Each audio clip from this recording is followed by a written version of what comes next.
pertemuan sore ini sekaligus menjawab Ya, antara keluarga Vina dan keluarga Eki tidak kompak. Jadi pertemuan sore ini menjawab bahwa kami baik-baik saja dan akan mencari kajian. awalnya saling curiga. Awalnya saling curiga. Ya, sekarang pun masih dikit. Oh, siap Pak. Tapi sini Ya, Pak. korbannya saudara AR. Jadi yang dilaporkan adalah pemilik akun YouTube Kang Deddy Mulyadi Channel.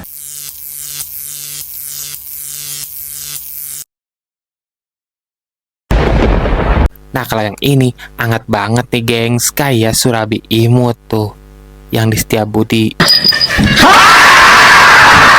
Gak ada hujan, gak ada angin, tiba-tiba aib muncul tuh dari persembunyiannya. Dan yang lebih mengejutkan lagi, ia pun melaporkan Kang Deddy Mulyadi tuh atas tuduhan hoak yang disebarkan melalui konten beliau di channel YouTube-nya. Yang belum lihat, nih dia videonya. 30 Juli, Polda Metro Jaya menerima laporan dari saudara SWS. Ya, saudara SWS ini melaporkan peristiwa penyebaran berita bohong. Penyebaran berita bohong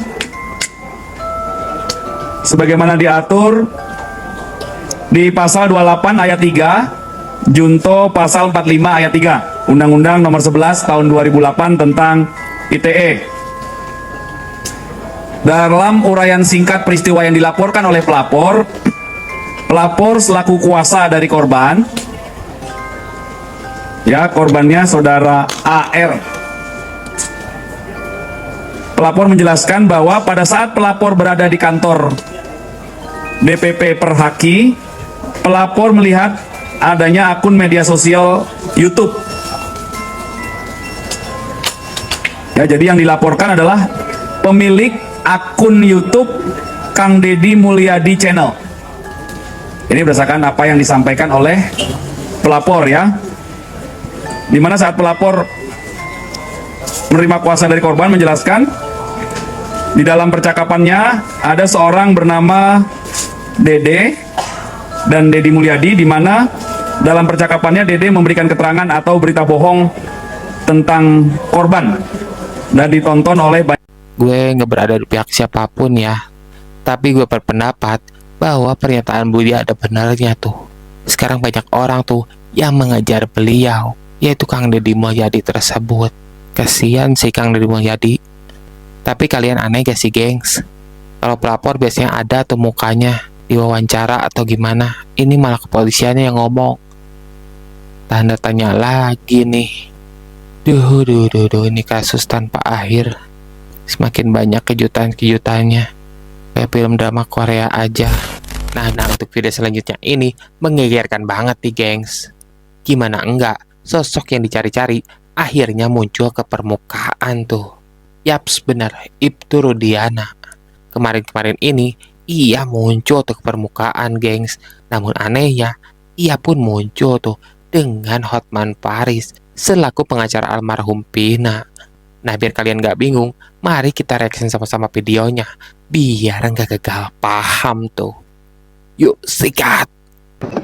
Nama 3 DPO itu nama dari siapa?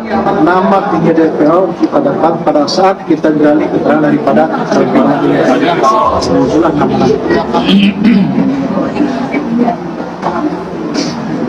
Saya tambahkan ya, Ya, rekan-rekan media. Yang pertama, pertemuan sore ini sekaligus menjawab ya, antara keluarga Vina dan keluarga Eki tidak kompak. Jadi pertemuan sore ini menjawab bahwa kami baik-baik saja dan akan mencari kajian. awalnya saling curiga. Awalnya saling curiga. Ya, sekarang pun masih dikit. Oh, siap Pak. Tapi sini harus makan bareng nih Bang. Bang Gentong. Kemudian yang kedua, ada narasi yang sesat dan menyesatkan. Pak Rudiana tidak pernah menangkap. Tolong diluruskan ya. Pak Rudiana tidak pernah menangkap. Yang dilakukan oleh Pak Rudiana adalah melakukan investigasi yang semua kita kalau orang tua punya anak, anaknya meninggal tidak wajar. Saya kira semua orang tua pasti melakukan hal yang sama. Udah nggak usah banyak cerita lah. Ya, anak beliau berangkat dengan kabar bahwa Vina dan Iki sudah tidak bernyawa dengan kecelakaan. Itu telepon malam itu, Pak Rudiana ya. Sampai di sana sebagai seorang penegak hukum, dia melihat ada ketidakwajaran dengan mayat anaknya.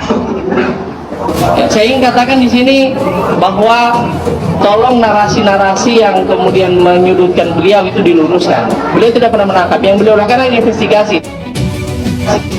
Teman-teman jurnalis kan juga punya jurnalisme investigasi kan? Apa itu dilarang? Kan tidak. Nah, begitu beliau menemukan titik terang kejadian ini, ya, beliau berkoordinasi dengan reskrim, betul ya? Anda ya, berkoordinasi dengan reskrim ya untuk membawa dan kemudian diinterogasi awal di Polres. Karena para penyidik reskrim menemukan bahwa unsurnya terpenuhi, dimintalah beliau melakukan laporan sebagai pelapor. Jadi peran Rudiana di sini yang pertama menginvestigasi sendiri ya kasus ini, dan kemudian sesudah terpenuhi diserahkan ke reskrim. Apa yang salah? Tidak ada yang salah. Jadi itu yang perlu saya luruskan. Terima kasih Bang. Oke. Betul. Pertanyaan berikutnya. Sebentar dulu, nanti. Pak Rudiana, AF dan Dede itu kan saksi kunci. Kenapa tidak dibawa ke persidangan? Kenapa hanya disumpah dengan berita acara? Kenapa tidak dibawa ke persidangan? Padahal mereka adalah saksi kunci. Mereka hanya tanda tangan BAP. Memang menurut hukum acara boleh sambil bikin BAP disumpah, tapi tidak dibawa ke persidangan. Posisi saya kan sebagai pelapor. Nggak tahu. Tapi posisi saya hanya sebagai pelapor. Karena melaporkan dari satu tindak pidana terhadap pelapor anak saya. Jadi nggak tahu kenapa Dede sama AF tidak dibawa bersumpah di depan persidangan. Pertanyaan berikutnya, Bapak sudah melihat foto yang diajukan oleh kuasa hukum Saka Tatal menyebutkan tubuh dari almarhum dua-duanya mulus. Mereka mengatakan itu kecelakaan murni. Bapak sebagai orang tua melihat langsung keadaan mayat kecelakaan murni atau dianiaya? Itu dianiaya. Saya lihat langsung dari mulai luka di dahi yang ke dalam, terus gigi hancur, ini rahang patah, Ya, pergelangan ini patah, ya, terus kemudian ada biru di sini, ya, belakang tangan kiri di kena pukulan, ya, tutup belakang tadi. Kalau celaka itu ada baret bang, ya, ya, itu ya ada seperti kena curug, ya. kaki kanan itu patah pergelangan, Apanya? pergelangan kaki belakang patah. Ya. Ya, kalau tabrakan pasti paling satu bagian tertentu yang hancur kan. Ini ada di mana-mana gitu. Ya. Bahkan pergelangan kaki patah. Wah. Jadi Bapak yakin benar bahwa itu adalah, kenapa jaksa tidak mengajukan Bapak sebagai saksi ya? Saya saksi pak. Di peradilan kemarin? Enggak, di peradilan. Harusnya ya. Kan itu kan perdebatan kan. Kenapa nggak diajukan ya? Halo Bapak Jaksa, kenapa tidak diajukan? Karena yang menjadi pertanyaan kan apakah kecelakaan atau penganiayaan. Tadi beliau ini mengatakan tulang di bawah. Kalau kecelakaan kan pasti di bagian tertentu ketaprak di sini. Ini ada di mana-mana, ya kan? Jadi Bapak yakin bahwa itu adalah Ada perbuatan pidana. pidana. Pertanyaan berikutnya, ada yang mengatakan katanya ada transaksi narkoba di belakang ini. Benar nggak sih? Tidak ada pak. Tidak ada. Ini wartawan ini mondong semua nih pada seenaknya aja nulis. Ada Bapak, bukannya Bapak mau menyembunyikan ada transaksi narkoba? Tidak ada. Nggak ada. Tidak ada. Terus ada juga gosip selama ini kata ini Bapak melindungi cucu dari seorang jenderal polisi, benar nggak? Saya tidak ada jenderal bang Maulidin. Saya hanya orang biasa. 2016 masa itu bang. Bintara yang Ya. mungkin saya bilang. Pertanyaan berikutnya, hampir semua pelaku ini tergolong pekerja bangunan ya? Ya, semua pekerja bangunan. Apakah maksud di akal pekerja bangunan satu geng dengan cucu seorang jenderal? Kira-kira gimana? Dan juga sepertinya tidak masuk akal. Tidak masuk ya? Ya, mungkin Bang Warin bisa katakan Gimana? pelaku ini kan hampir semuanya boleh dikatakan ya ekonomi pas-pasan dari pekerja bangunan. Apakah selama ini kan media-media ini mengatakan melindungi cucu jenderal? Masuk di akal nggak cucu jenderal satu geng motor sama mereka? Tidak, Bang. Kenapa tidak masuk di akal? Agak susah diterima itu, Bang, logikanya. Ya? Susah diterima logikanya, Bang. Gitu ya? Iya. Apalagi memang cucu jenderal saat itu ada bertugas anaknya di Cirebon atau di mana? Itu Iya. iya. Ada nggak di situ cucu jenderal yang anaknya bertugas di situ di Cirebon? Nggak ada. Ya kalau dia jenderal ngapain di Cirebon ya? Hah? Pasti di CBD ya nggak? Hah? Biar bisa berdansa ya nggak? Ya? Oke, silakan pertanyaan sekarang. Anda bebas bertanya kepada Pak Rudiana.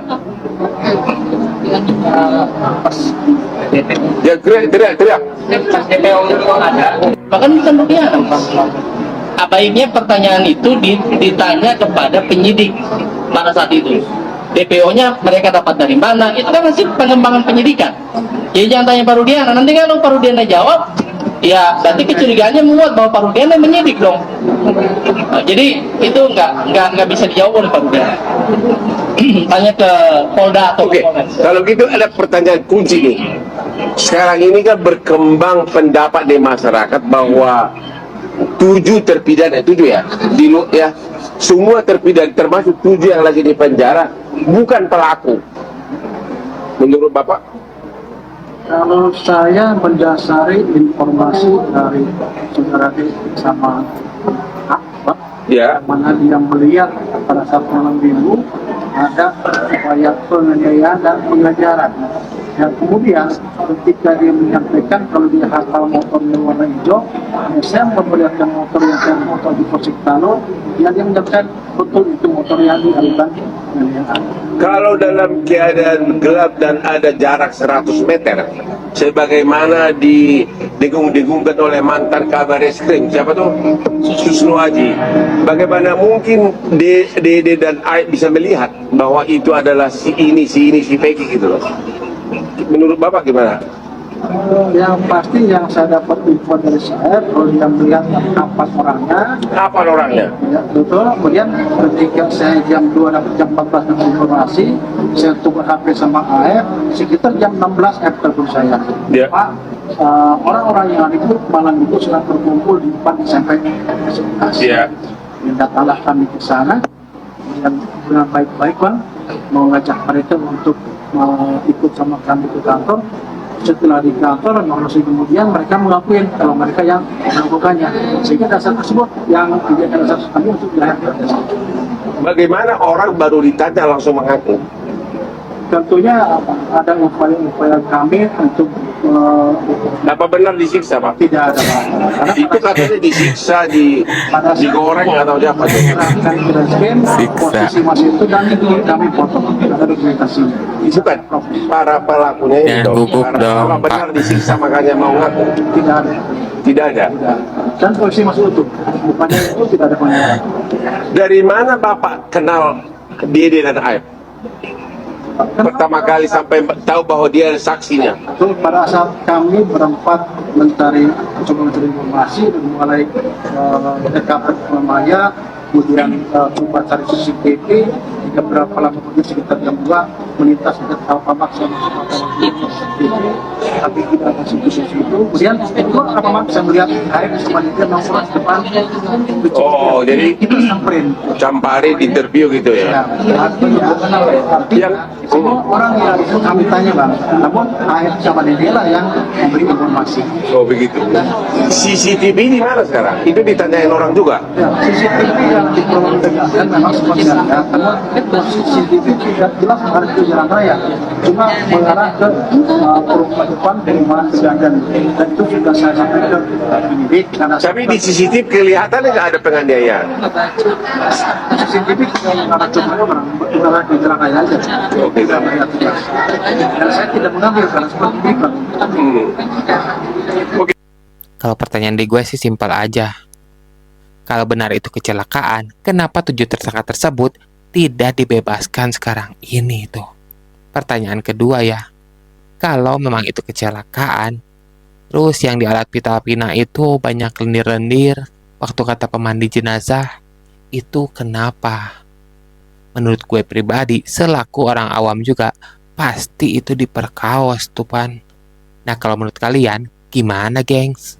Yang mau berkomentar, silakan aja. Tulis aja di kolom komentar ya. Mari kita diskusi sama-sama. Nah gimana menurut kalian gengs? Yang mau berkomentar, silakan aja. Gue tunggu di kolom komentar ya. Itulah pembahasan video-video terbaru yang muncul pada kasus Vina tersebut. Semoga kasus ini cepat selesai dan Indonesia menjadi aman dan damai kembali itu. Terima kasih buat kalian yang udah klik video ini dan nonton sampai selesai.